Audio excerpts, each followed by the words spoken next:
Today I'm set on making myself a ruffle frilly top, but instead of getting my fabric from the fabric store, I want to find something in the thrift store to flip.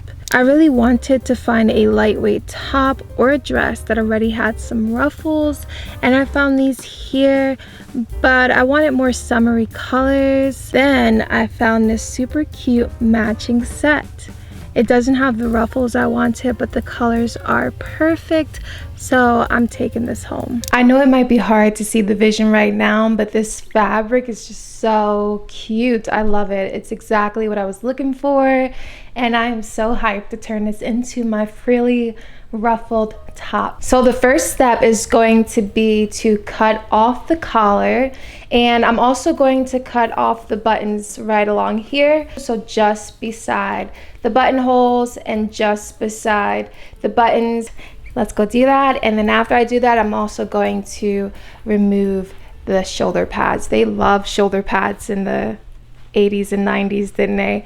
But I don't love them, so I'm going to get rid of my shoulder pads as well. And now I need to go and cut it to the length I want it to be, and I'm going to be adding a ruffle to the bottom of my top, so I'm going to go and cut it a little bit higher than where I want the hem to sit, and I think I'm going to go and do a slanted line here at the front and then just cut straight across the back. Now I have to take it in a little bit, but I also want to remove these sleeves and add long sleeves. This part is probably going to be the trickiest part of this refashion, but I feel like we need the long sleeves and we need the good fit. Now that I have the sleeves off, I'm going to go and pin in the sides for a better fit, and I think I'm also going to take a little bit of this extra fabric off from the shoulder.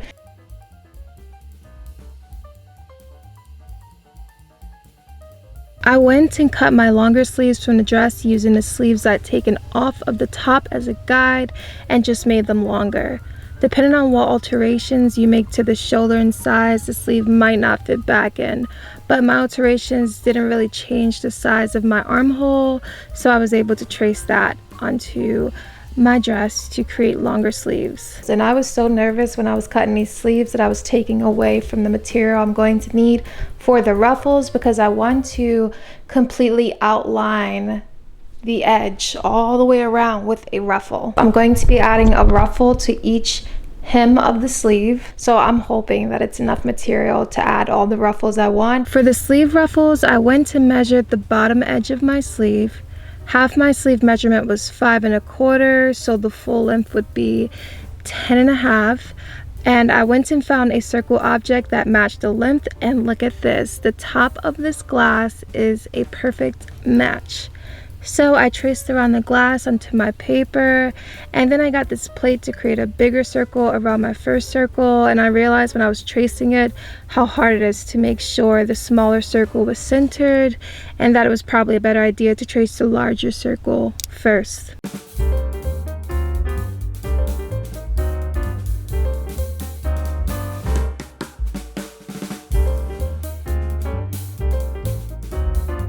I decided to cut my sleeve ruffles from the old sleeves, so I traced the center of my circle onto it with my chalk and cut out my circle, and then I cut out this center circle, and here is my ruffle. I pinned that to my sleeve right sides facing and sewed that on.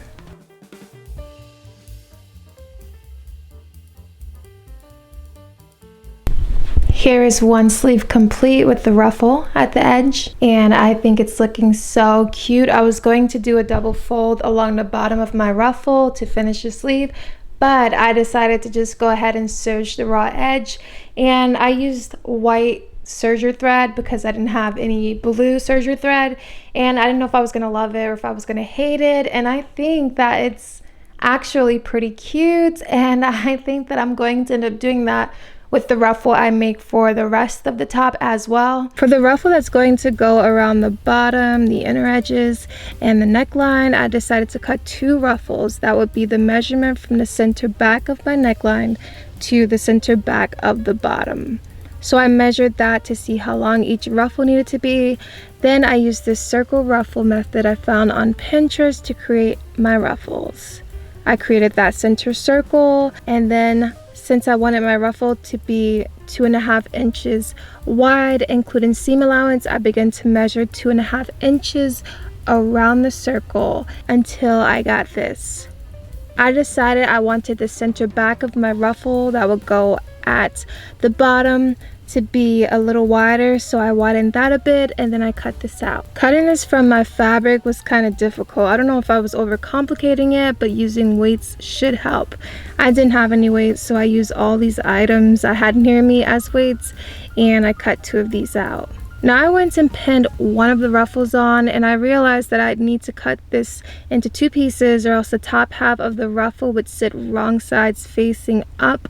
I don't know how I didn't realize that when I was thinking that cutting 2 ruffles would be a great idea. So I'm going to go and cut my ruffles here, so that leaves me with 4 separate ruffle pieces. I sewed the 2 neckline ruffles together, right sides facing at the center back, and the 2 bottom ruffles right sides facing at the center back as well. Then I serged the edge and pinned my bottom ruffle to the bottom of my top right sides facing. And when I serged the edges, I decided to curve in the bottom ends. Then after I sewed that to my top, I serged the end of the ruffle for my neckline, curving in the ends of that as well, and I sewed that with the right side of the ruffle facing the wrong side of the top. Again, the right side of the ruffle facing the wrong side of the top, so not right sides facing right sides, not wrong sides facing wrong sides. I need to go and serge this raw edge, and then I'm going to flip this to the right side, and then I'm going to top stitch that down into place. The very last step will be to add 4 strings so that I can tie this together.